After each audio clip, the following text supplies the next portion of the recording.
Hi guys, welcome to our YouTube channel. आज मैं आपके लिए लेकर आया हूँ फिर से एक स्टॉक जिसका नाम है एक्सिस बैंक। और जानेंगे इस स्टॉक के बारे में, जिसमें बात करेंगे कि इसमें एक हॉल्ट आया है, एक हॉल्ट कैंडल बना है। ये कैंडल क्यों बना है और इसका मतलब क्या है। एक अच्छी खासी ट्रेंड में एक्सिस बैंक चल रहा था। ये पहली मंदी आई, पहली मंदी के बाद ये ऊपर गया, फिर से एक मंदी आई, फिर ऊपर गया, फिर से एक करेक्शन आई। करेक्शन आने के बाद इसने यहाँ पे होल्ड किया, होल्ड करके ये ऊपर गया, फिर यहाँ पे एक होल्ड कैंडल बनी। हॉल्ट कैंडल बनने के बाद इसने ब्रेकआउट दिया, ब्रेकआउट के बाद 2-3 दिन स्टैंड हुआ, और उसके बाद एक लास्ट जो कैंडल बना है फ्राइडे के दिन में, जो कैंडल बना है वो नेगेटिव कैंडल बना है।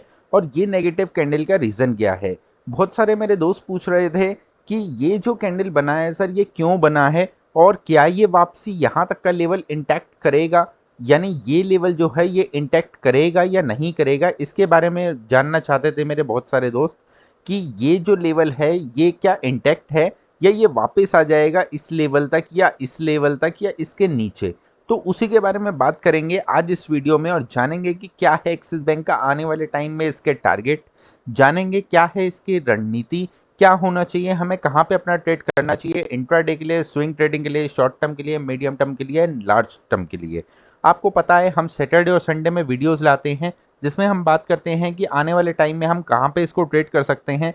तो बने रहिए हमारे इस वीडियो के साथ। तो हम जानेंगे कि कहाँ पे इसका टारगेट रह सकता है मीडियम टर्म के लिए, क्या ये मल्टीबैगर स्टॉक है या नहीं। इन सब चीज़ों के ऊपर हम आज इस वीडियो में बात करेंगे। तो शुरू करते हैं वीडियो को। तो देखेंगे सबसे पहले तो मैं आपको एक बात बता दूं कि बहुत सारे मेरे दोस्तों ने एक बात और भी पूछी थी, सर इन लाइनों का, ये जो लाइन्स आप लगा के रखते हो इनका मतलब क्या है, इनका यूज़ क्या है, और इनके ऊपर हम कैसे ट्रेड कर सकते हैं। ये जो लाइनें आपने लगा रखी हैं या ये जो मूविंग एवरेजेस आप यूज़ कर रहे हैं, जो भी मूविंग एवरेजेस आप यूज़ कर रहे हैं, इनका मतलब क्या है और इनके इनके ऊपर हम कैसे काम करते हैं। इसके ऊपर मैं एक स्पेशली डिज़ाइन कर रहा हूँ, एक कोर्स को मैं स्पेशली डिज़ाइन कर रहा हूँ जो आप लोगों के लिए फ्री होगा, हम लोगों के लिए, सबके लिए फ्री होगा। वो पब्लिक प्रॉपर्टी होगा, उस पर मेरा कोई भी राइट नहीं होगा। देखिए, मैं एक ट्रेडर हूँ और मैंने इस मार्केट में रह के जो भी सीखा है, मैंने इस मार्केट में रह के सीखा है। मैंने लॉसेस करे हैं और उसके बाद मैंने ये सब चीज़ें सीखी हैं। बहुत सारे लॉसेस मैंने करे हैं और उसके बाद ये सारी चीज़ें सीखी हैं। तो वो सब चीज़ें मैं आपको एक्सपीरियंस को धीरे धीरे अपने एक्सपीरियंस को शेयर करूँगा। मैं इसके ऊपर पूरा एक 5-6 एपिसोड की एक सीरीज़ को लॉन्च करने वाला हूँ बहुत जल्दी। मैं उससे पहले वेट कर रहा हूँ कि सबसे पहले मेरे 1000 सब्सक्राइबर पूरे हो जाएं। जैसे ही मेरे 1000 सब्सक्राइबर पूरे होते हैं, मैं ये पूरा का पूरा लॉन्च करूँगा। इससे पहले बहुत सारे लोगों को एक और भी दिक्कत है कि उन्हें कोई लिंक चाहिए, व्हाट्सएप लिंक चाहिए, टेलीग्राम लिंक चाहिए। मैं वो भी क्लैरिफाई कर देता हूँ कि मैं कोई भी व्हाट्सएप या कोई भी टेलीग्राम लिंक या मैं कोई भी एडवाइजरी सर्विस रन नहीं करता। मैं कोई भी पेड सर्विसेज रन नहीं करता, ना ही आज करता हूँ, ना ही फ्यूचर में करूँगा। ना ही मैं कोई कोर्सेज लॉन्च करने वाला हूँ कि मैं आपको कोर्स लूँ और यहाँ पे कोई सर्विसेज ज्वाइन करवाऊँ, या मैं आपको कोई पेड कोर्स ज्वाइन करवाऊँ। ये जस्ट मेरा एक शौक है कि मैं एक वीडियोस बनाता हूँ या आप लोगों के लिए बहुत सारी चीज़ें लेकर आता हूँ। ये मेरा एक्सपीरियंस है जिससे मैंने सीखा है, और मेरा इस तरीके का कोई भी रीज़न नहीं है। तो शुरू करते हैं इस वीडियो को और जानते हैं कि एक्सिस बैंक में क्या रहा। तो अगर आप हमारे चैनल पर नए हैं तो हमारे चैनल को लाइक, शेयर, सब्सक्राइब करना मत भूलेगा, ताकि इस तरीके के वीडियो के नोटिफिकेशन आपको मिलते रहें। क्योंकि ये जैसे ही कोर्स लॉन्च होगा, तो इस कोर्स को आपको देखने के लिए आपको हमारे चैनल को सब्सक्राइब करना पड़ेगा और बेल आइकन को क्लिक करना पड़ेगा। शुरू करते हैं। यहाँ पे आप देखेंगे तो एक्सिस बैंक में ये कितनी लंबी एक करेक्शन आप कह सकते हैं, गिरावट कह सकते हैं। ये किस टाइम फ्रेम की करेक्शन थी, और ये कितनी लंबी करेक्शन हो सकती थी, इसके बारे में डिटेल्ड नॉलेज में मैं आपसे बात करूंगा। आपको मैं एक सैंपल दिखा देता हूं। मैंने उसके ऊपर पूरा कोर्स का पूरा सीक्वेंस बना रखा है, मैं वो आपको शेयर कर देता हूं। यहाँ पे आप देखेंगे तो मैंने ये पूरा सीक्वेंस बना रखा है आप लोगों के लिए। इसके ऊपर बहुत ही जल्द में आपको वीडियो देखने को मिलेगा। ये देखेंगे तो पूरा सीक्वेंस मैंने यहाँ पे आपके लिए बना रखा है, तो ये बहुत जल्दी में आपको देखने को मिलेगा। तो आप हमारे चैनल को सब्सक्राइब कर दें ताकि आपसे ये वीडियो मिस ना हो। तो यहाँ पे ये बहुत ही लंबा एक करेक्शन आया था। करेक्शन आने के बाद यहाँ पे आप देखेंगे तो एक डबल बॉटम टाइप, यहाँ पे आप देखेंगे तो एक डबल बॉटम टाइप सा बनाने की कोशिश करी गई थी, और यहाँ पे एक ट्रेंड लाइन चल रही थी अप्रोक्सीमेटली, जो ट्रेंड लाइन अभी भी इंटैक्ट है। उसके बाद ये स्टॉक ऊपर गया, यहाँ पे बहुत दिन तक बहुत धीरे धीरे इसने चाल पकड़ी। वापस इसने अपने ट्रेंड लाइन को रिस्पेक्ट किया और एक लंबी तेजी पकड़ने के बाद ये पहली करेक्शन में आया, हल्का सा ऊपर गया, फिर एक करेक्शन में आया, फिर इसने एक और लंबा एक रन लगाया और ये लंबी करेक्शन में आया। अब यहाँ पे देखेंगे तो यहाँ से यहाँ तक की ये कितनी लंबी तेजी का ये इतना बड़ा करेक्शन है। अब यहाँ पे आप देखेंगे तो फिर से ऊपर गया, हल्का सा करेक्शन किया, फिर ऊपर गया। अब ये यहाँ पे जाके एक नेगेटिव जो कैंडल बनाई है, ये negative candle is a part of up trend. यहाँ पे आप देखेंगे तो आपको एक ये ट्रेंड बनता हुआ यहाँ से दिखेगा। जब तक ये ट्रेंड लाइन, ये जो आपकी सीधी ट्रेंड लाइन बन रही है, ये ट्रेंड लाइन सीधी चल रही है, जब तक ये ब्रेक नहीं होगी इसमें कोई भी सेलिंग की साइड में पोजीशन आप नहीं बनाएंगे।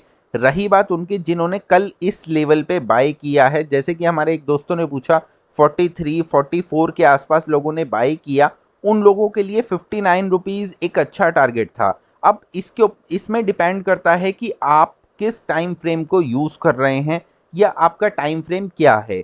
क्या आप इंट्राडे प्लेयर हैं? अगर आप इंट्राडे प्लेयर हैं तो आपको एक अच्छा खासा प्रॉफिट मिल रहा था, आप निकले क्यों नहीं?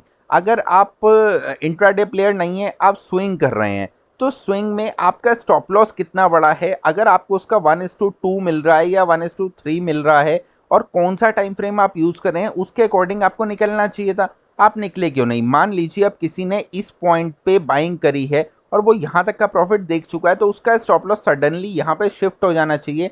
ये पहला मूव आया, अब उसका स्टॉप लॉस यहाँ पे इंटैक्ट चल रहा है और वो अच्छे खासे प्रॉफिट में है। क्यों? क्योंकि उसने इस पॉइंट के आसपास कहीं पे इस ब्रेकआउट पे बाइंग करी है। उसका स्टॉप लॉस उस टाइम पे यहाँ था, पहली बार ऊपर गया, नीचे आया, उसके बाद ऊपर गया, तो उसका स्टॉप लॉस यहाँ आ गया। अगर आप स्विंग ट्रेडर हैं तो आप आवरली चार्ट में आई गेस काम कर रहे हो सकते हैं या 30 मिनट में काम कर रहे होते हैं। तो दोनों ही केस में मैं आपको दिखाता हूँ। यहाँ पे आप देखेंगे तो इस पॉइंट के आसपास ये आप कह सकते हैं ये एक ट्रेंड था, यहाँ पे हम लोगों ने बाइंग करी, ये बाइंग करने का पहला रिट्रेसमेंट ऊपर चला गया, मेरा स्टॉप लॉस क्या हो गया, ये पॉइंट मेरा स्टॉप लॉस हो गया। नीचे आया, ऊपर गया, हल्का सा नीचे करेक्ट हुआ, फिर ऊपर गया, मेरा स्टॉप लॉस सडनली यहाँ पे शिफ्ट हो जाना चाहिए। अब यहाँ पे अगर नीचे आ रहा है तो भी मेरा यहाँ से लेकर यहाँ तक का एक प्रॉफिट, यानी यहाँ से लेकर यहाँ तक का एक प्रॉफिट का मूव मेरा ऑलरेडी हो चुका है। अब मानते हैं कि आप यहाँ पे नहीं आए, आपने एंट्री करी इस पॉइंट के आसपास इस ब्रेकआउट पे, जबकि ये ब्रेकआउट नहीं है। आप यहाँ देखेंगे तो एक बार ही नीचे आया, ऊपर गया, नीचे आया, अगर ऊपर जा रहा है तो ये लेवल आपका ब्रेकआउट बनता है जो कि एग्जैक्टली इस पॉइंट के आसपास बैठेगा। ये लेवल बैठा 40 रुपीज़ का, 40 रुपीज़ का लेवल बैठा। अब आपने स्विंग के लिए बाइंग करी है तो पहला डाउनफॉल नीचे आया है। अगर आपका ये लेवल ब्रेक नहीं होता तो आपको सेलिंग करने के लिए कोई भी आने की ज़रूरत नहीं है। यहाँ ये लेवल, ये दो लेवल आपके इंटैक्ट जब तक हैं तब तक आप इसमें बाइंग पोजीशन रख सकते हैं और अपना 79 रुपीज़ तक का टारगेट इंटैक्ट रख सकते हैं। ये आपको स्विंग ट्रेडिंग की बात में हम बता रहे हैं। अब आते हैं डेली के टाइम फ्रेम पे और बात करते हैं शॉर्ट टर्म के लिए हम क्या कर सकते हैं। शॉर्ट टर्म के लिए हम क्या कर सकते हैं, देखिए शॉर्ट टर्म में मैंने आपको ऑलरेडी बताया था कि ये एक पर्टिकुलर रेंज है। पहले ये रेंज हुआ करती थी, यहाँ से यहाँ तक निकला था, इस पॉइंट पे हम बाइंग कर सकते थे। अगर इस पॉइंट पे हम बाइंग करते तो ये हमारा स्टॉप लॉस रहता। उसके बाद ये ऊपर गया था, यहाँ पे आप एक्सपेक्ट कर सकते थे आप निकल सकते हैं क्योंकि पहला रेजिस्टेंस यहीं आता है, पहला रेजिस्टेंस यहीं आता है। अगर आप लोगों ने यहाँ पे एग्जिट किया, इस पॉइंट के आसपास एग्जिट किया, तो आपको री एंट्री फिर से इस पॉइंट के आसपास मिली है। अगर इस पॉइंट के आसपास आपकी री एंट्री है, यानी 29 रुपीज़ के आसपास आपकी री एंट्री है, अगर आपने इस लेवल के आसपास बाइंग करी है तो आपका स्टॉप लॉस जो बनता है वो ये बनता है, आपका टारगेट जो बनता है वो अप्रॉक्सीमेटली 800 का बनता है। तो आपको ये डिसाइड करना पड़ेगा पहले आप किस टाइम फ्रेम में आके काम कर रहे हैं, आप किस टाइम फ्रेम में आके ट्रेड करना चाहते हैं, या आपका टारगेट क्या है। ये आपका टारगेट क्या है ये आपको डिसाइड करना पड़ेगा। देखिए स्टॉक है, अगर आप स्विंग ट्रेडिंग की बात कर रहे हैं तो स्विंग ट्रेडिंग हम लेते हैं 1 2 3 दिन के लिए। अगर उसी के अलावा आप बात करें शॉर्ट टर्म की बात करें, शॉर्ट टर्म हम लेते हैं, शॉर्ट टर्म हम लेते हैं 5 से 6 महीने के लिए, 2 महीने, 3 महीने, 4 महीने, 5 महीने, इस तरीके से हम शॉर्ट टर्म लेते हैं। अगर इंट्राडे की बात करें तो सेम डे में हम एग्जिट करते हैं। अगर मीडियम टर्म की बात करें तो 6 महीने से लेकर 2 साल तक का हमारा मीडियम टर्म होता है। अगर इससे ऊपर की बात करें, लॉन्ग टर्म की बात करें, तो 2 साल से लेकर हमारा टारगेट 10 साल तक का हो सकता है। तो इस तरीके के टाइम फ्रेम यूज़ होते हैं। अब आप 2 साल के लिए काम कर रहे हैं, अगर आप 2 साल से लेकर 10 साल के लिए काम कर रहे हैं तो आपको वीकली और मंथली में काम करना चाहिए। अगर आप 6 महीने के लिए काम कर रहे हैं तो आपको वीकली और डेली में काम करना चाहिए। अगर आप स्विंग ट्रेडिंग कर रहे हैं तो आपको आवरली डेली में काम करना चाहिए। अगर आप इंट्राडे कर रहे हैं तो आपको 1, 5, 15 मिनट आप किसी में भी काम कर सकते हैं इन छोटे टाइम फ्रेम में, लेकिन आपको डेली का ध्यान तो हर हर जगह पे हर ट्रेडिंग में रखना ही पड़ेगा, क्योंकि डेली में आपको दोनों ऑप्शन मिलते हैं। मैं आपको डेली के टाइम फ्रेम के ध्यान रखने का रीज़न बता देता हूँ। डेली में हमें दोनों ऑप्शन मिलते हैं। अगर हम मंथली में काम कर रहे हैं तो हमें एंट्री पॉइंट डेली में ही ढूंढना पड़ेगा, और हम अगर वीकली में काम कर रहे हैं तो भी हमें एंट्री पॉइंट डेली में ढूंढना पड़ेगा। और अगर आप 1 मिनट में काम कर रहे हैं तो आपको डेली के हिसाब से ही अंदाज लगाना पड़ेगा कि 1 मिनट में इसका क्या ट्रेंड हो सकता है। उसी हिसाब से हम चलते हैं। अब इसको देखते हैं, जो स्विंग ट्रेडिंग के लिए हमने बात करी कि स्विंग ट्रेडिंग में अगर ये लेवल इंटैक्ट है और ये लेवल इंटैक्ट है, जब तक ये दोनों लेवल के नीचे ये नहीं निकलेगा तब तक हम इसमें बाइंग के साइड ही रहेंगे, हम इसमें सेलिंग के साइड नहीं आएंगे। अगर हम डेली में, हमने बताया कि डेली में जो इसका मेजर सपोर्ट है वो इस पॉइंट के आसपास बनता है। हाँ, इस पॉइंट के आसपास तक ये आ सकता है, यहाँ पे एक छोटी सी कैंडल बना सकता है और उसके बाद ये वापसी ऊपर जा सकता है। ये पॉसिबिलिटी है, इसमें कोई भी दो राय नहीं है।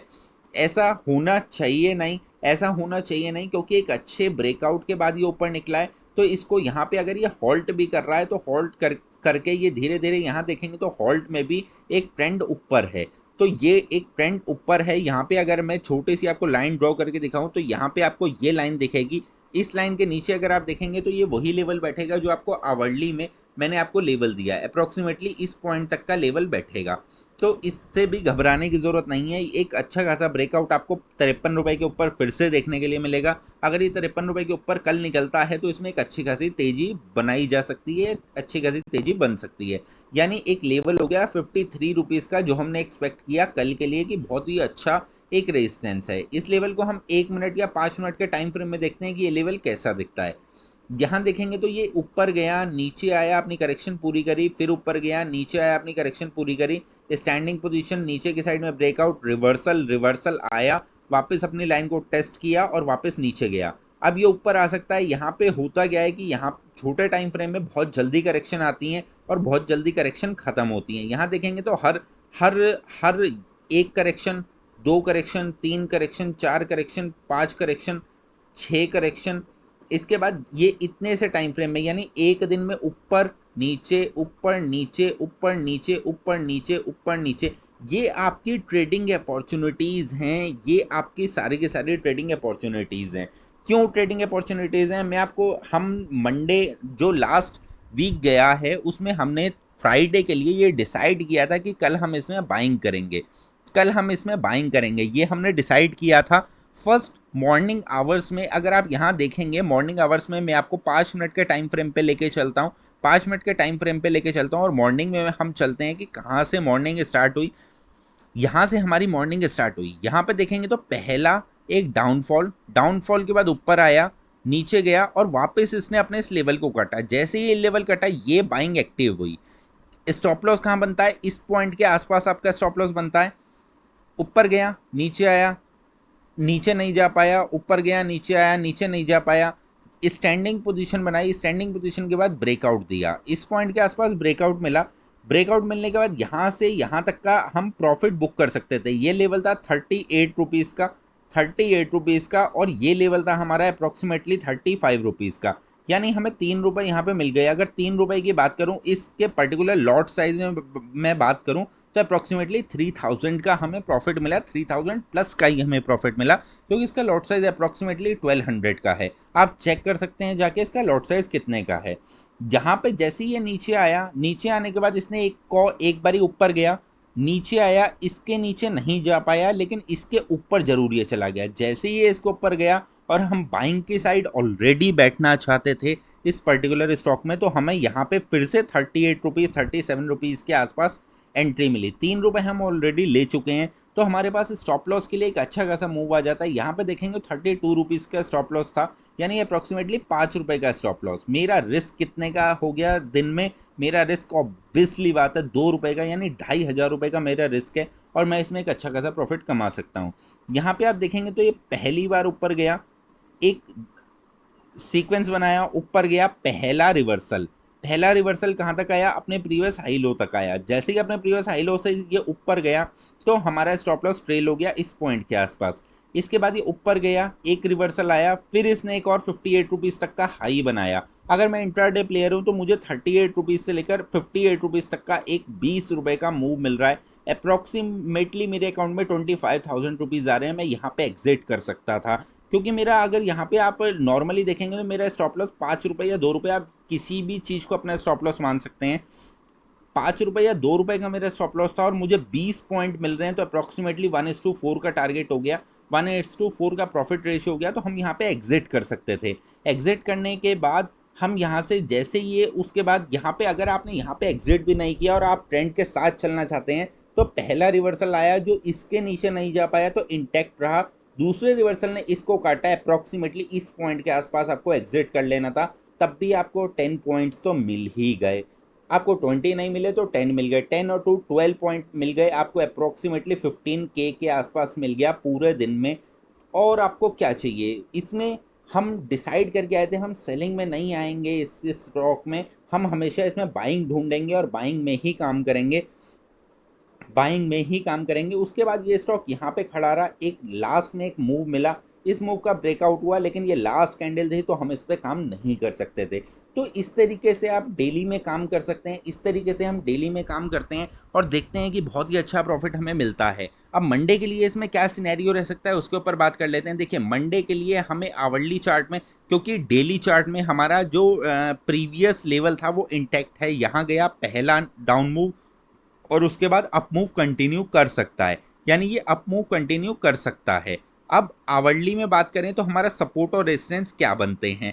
हमारे सपोर्ट और रेजिस्टेंस बनते हैं, पहला सपोर्ट बनता है 33 के आसपास और सेकंड सपोर्ट बनता है हमारा 27 के आसपास। ये हमारे सपोर्ट बनते हैं और इससे इसके अलावा भी हमारा एक सपोर्ट है, ये पॉइंट, ये पॉइंट एंड ये पॉइंट। ये कौन कौन से सपोर्ट हैं? 39 रुपीज़ के आसपास का हमारा एक सपोर्ट बनता है, 33 रुपीज़ के आसपास का और 27 रुपीज़ के आसपास का, ये हमारा सपोर्ट जोन बनता है। अगर इस लेवल के आसपास से ये स्टॉक रिवर्स होता है, अगर कल मान लीजिए नेगेटिव खुलता है या बिल्कुल फ्लैट खुलता है और ये इस स्टॉक के पास से कहीं से रिवर्स होने की कोशिश करता है, तो हम इसी पॉइंट के आसपास इसको बाय कर सकते हैं और टारगेट वही 58 से लेकर 68 तक का हम टारगेट के लिए एक्सपेक्ट कर सकते हैं। अप्रॉक्सीमेटली ये यहाँ तक जा सकता है।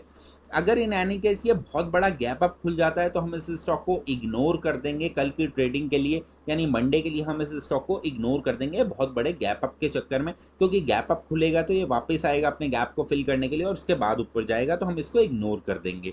अगर ये बिल्कुल फ्लैट खुलता है और उसके बाद ये इसके नीचे नहीं निकलता है और ऊपर जाने की कोशिश करता है, तो भी हम इसमें बाइंग साइड में आएंगे अप्रॉक्सीमेटली 53 रुपीज़ के ऊपर। 53 रुपीज़ के ऊपर हम इसमें बाइंग कर सकते हैं, वही 68 से लेकर 70 रुपीज़ तक के टारगेट के लिए। यही हमारा फाइनल टारगेट रहेगा, क्योंकि 79 रुपीज़ का हमारे डेली में एक सपोर्ट बनता है जहाँ से हमें एक्सपेक्टेशन है ये रुकना चाहिए। 72 रुपीज़, 73 रुपीज़ के आसपास, 71 72 रुपीज़ के आसपास एक सपोर्ट बनता है, तो 68 रुपीज़ तक यहाँ पे आके ये होल्ड करना चाहिए, होल्ड करने ऊपर निकलना चाहिए, तो ये लेवल पे रुकेगा नहीं। अगर ये लेवल सीधा काट के जाता है तो यहाँ पे एक रिवर्सल आएगा यहाँ तक का और फिर ऊपर जाएगा, तो देखेंगे एक बार 68 रुपीज़ पे हम एग्जिट कर सकते हैं, ये हम ऑलरेडी डिसाइड कर चुके हैं। तो इसमें मंडे के लिए एक बाइंग सिनेरियो बन सकता है, स्विंग ट्रेडिंग वालों के लिए भी इस पोजीशन को होल्ड करना चाहिए।